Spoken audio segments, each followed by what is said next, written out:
Hey guys, it's Justin and welcome back to another video. In today's video, we're going to be talking about 5 credit card mistakes to avoid and how to avoid them. Before we get into it, I want to talk about the sponsor of this video, Aura. If you're like me and love saving money, you probably shared your Netflix password with your friends and family, and statistically, the average consumer has 90 accounts.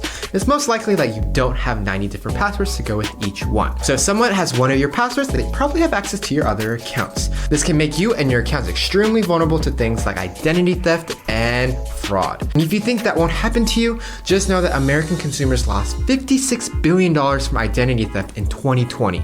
And that's a lot of money. This is why I've partnered with the sponsor of this video, Aura. Aura is an identity theft protection, fraud monitoring, a VPN, password management, and antivirus software all combined in one easy to use app that monitors the dark web for your emails, passwords, your social security number, and quickly sends alerts right to your phone and email. I've dealt with fraud and I know with fraud, every second matters. I love Aura because it can connect to my credit and bank accounts and notify me of any changes up to 4 times faster than Aura's other competitor. Aura's VPN allows me to stay anonymous online by keeping my browser history and personal info safe and encrypted. And the best part is that Aura's antivirus software will block malware and viruses before they infect devices. Aura found my personal information on the dark web 5 times in the past 2 weeks. So stay safe and start your 2-week free trial today at aura.com/justlean. Once you sign up, don't forget to comment down below how many times your personal info was found. Back to the video. So the first mistake you want to avoid is only paying minimum balance. Now, I see a lot of beginners not know the difference between minimum balance, statement balance, and total balance.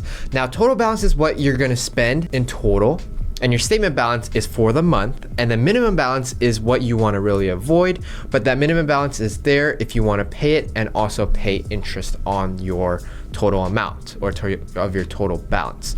But I recommend that you only pay your statement balance. Statement balance is going to be for every single month, and if you pay the statement balance, you won't have to pay the interest rate of the balance. Now, total balance, you can also pay that, but you'll also be paying the total amount of your balance that really much you don't really need to pay to the bank, and you can also save that money to invest it to other things.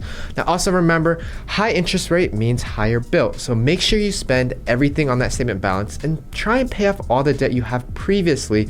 That way you're not accumulating more and more and more and basically snowballing your interest and your debt.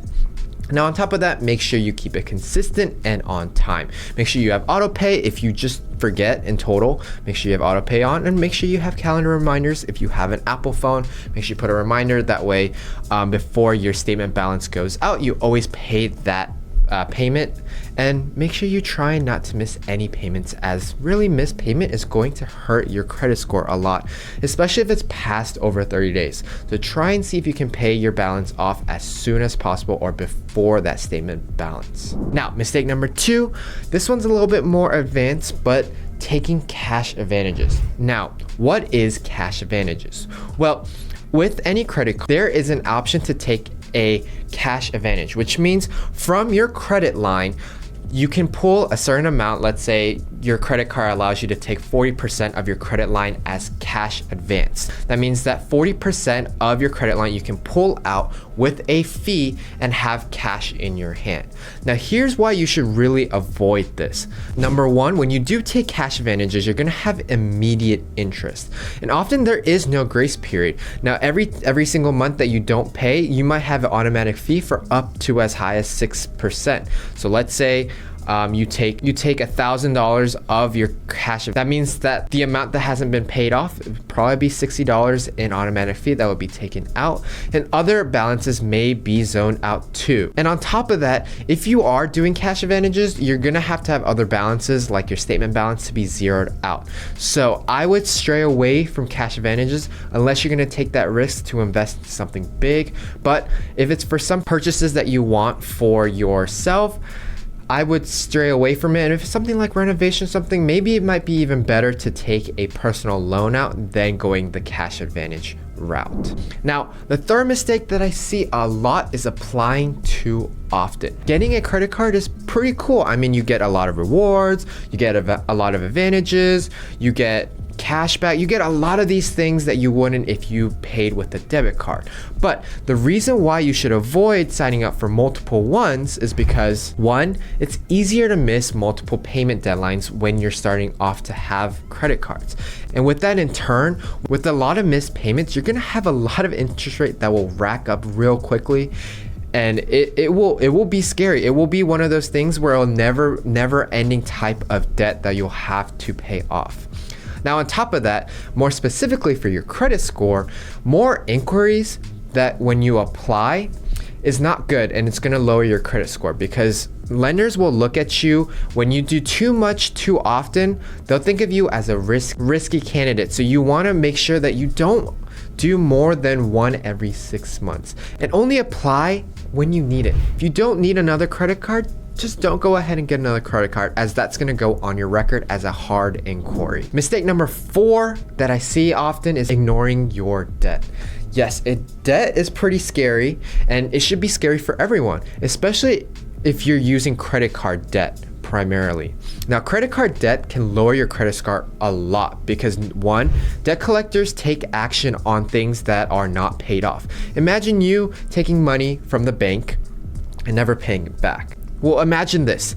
Let's say you have a friend and you ask your friend to lend $100 and you have an agreement to pay off that $100 in a month. But in that month, you never pay it back. Well, your friend is probably going to be very pissed at you that you haven't paid off that debt to him. So in turn, debt collectors out there will take action with you not paying off your debt. Now, on top of that, try and renegotiate the terms of your agreement of the credit card. Now, one, call up your credit card company, and this can take a couple tries, and it probably take different people, and some people might be more flexible than others, but ask for lower interest rate on your credit card. If your interest rate is at 26%, try and see if you can get lower to 15%. Try and negotiate to see if you can get lower and lower and lower. On top of that, if you are struggling and you do have a lot of debt, try and see if you can set up a payment plan with the credit card. This will make sure that it won't go to the credit bureau, but you can also pay off your debt, and also try and see if you can get a debt forgiveness to the credit bureau. That way it doesn't stay as a hard inquiry to your credit history.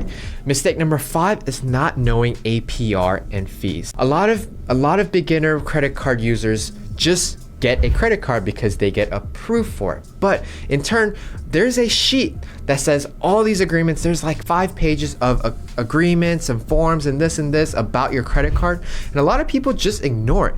But it's really important because, one, it is a review of your account term, and number 2, it's a understanding of your applicable fees. So on your sheet, before you sign that agreement that you're going to have that credit card, it's going to say annual fees, purchase APR, balance transfer APR, late payment fee, and foreign transaction fee. Those are probably going to be your biggest ones, and I'm going to explain it right now what those are. Annual fees are basically, if you are using this credit card, this is how much you're going to have to pay. Now, if you're a beginner, try and use the $0 annual fee credit cards. But yes, there are going to be like the Amex Platinum card where you're going to have to pay $649 annual fee. And once you get to understand that, then you get to pay your annual fees.